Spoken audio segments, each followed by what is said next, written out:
ಇವತ್ತು ಸಮನ್ವಿ ಸ್ಕೂಲ್ನಲ್ಲಿ ಸಂಕ್ರಾಂತಿ ಹಬ್ಬದ ಆಚರಣೆ. ನಾಳೆ ರಜೆ ಇರೋದ್ರಿಂದ ಇವತ್ತೇ ಅವ್ರ ಸ್ಕೂಲಲ್ಲಿ ಸಂಕ್ರಾಂತಿ ಹಬ್ಬನ ಆಚರಿಸ್ತಾರೆ. ಸ್ಕೂಲ್ನಲ್ಲಿ ಕಲರ್ ಡ್ರೆಸ್ ಮಾಡ್ಕೊಂಡು ಹೋಗಬೇಕು, ಏನಾದರೂ ಸೆಲೆಬ್ರೇಷನ್ಸ್ ಇದೆ ಅಂತಂದ್ರೇ ಸಾಕು, ಸಮನ್ವಿಗೆ ಫುಲ್ ಖುಷಿ ಆಗಿಬಿಡುತ್ತೆ. ಬೆಳಗ್ಗೆ ನಾವು ಒಂದ್ಸಲ ಎಬ್ಸಿದ್ರೆ ಸಾಕು, ಟಕ್ಕಂತ ಎದ್ದು ರೆಡಿ ಆಗಿಬಿಡ್ತಾಳೆ ಬೇಗ. ಸಮನ್ವಿನ ಸ್ಕೂಲಿಗೆ ಕಳಿಸಿ ನಾನಿಲ್ಲಿ ನಾಳೆ ಹಬ್ಬಕ್ಕೆ ಎಲ್ಲ ದೇವ್ರ ಮನೆ ಎಲ್ಲ ಕ್ಲೀನ್ ಮಾಡ್ಕೊಂಬೋಣ ಅಂತ ಹೇಳಿ ಎಲ್ಲ ಒರೆಸ್ಕೊಳ್ತಾ ಇದ್ದೀನಿ.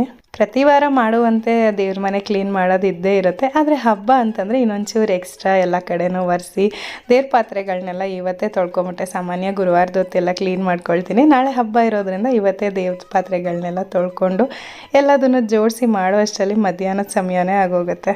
ಹಬ್ಬ ಇದೆ ಅಂದರೆ ಸುಮ್ಮನೆ ಕುತ್ಕೊಳ್ಳೋಕೆ ಸಾಧ್ಯನೇ ಆಗಲ್ಲ. ಅದನ್ನು ಕ್ಲೀನ್ ಮಾಡಬೇಕು, ಹಬ್ಬಕ್ಕೆ ರೆಡಿ ಮಾಡ್ಕೊಳ್ಬೇಕು, ಎಲ್ಲ ಪೂಜೆಗೆಲ್ಲ ರೆಡಿ ಮಾಡಿ ಇಟ್ಬಿಡ್ಬೇಕು ಅಂತ ಹೇಳಿ ಒಂದು ವಾರದಿಂದ ತಯಾರಿಗಳು ನಡೀತಾನೆ ಇರುತ್ತೆ. ಒಂದೇ ಒಂದಿನ ಹಬ್ಬ ಮಾಡೋದಕ್ಕೆ. ಹಬ್ಬ ಮುಗೀತಿದ್ದಂಗೆ ಅಪ್ಪ ಸದ್ಯ ಎಲ್ಲ ಮುಗೀತು ಅನಿಸುತ್ತೆ.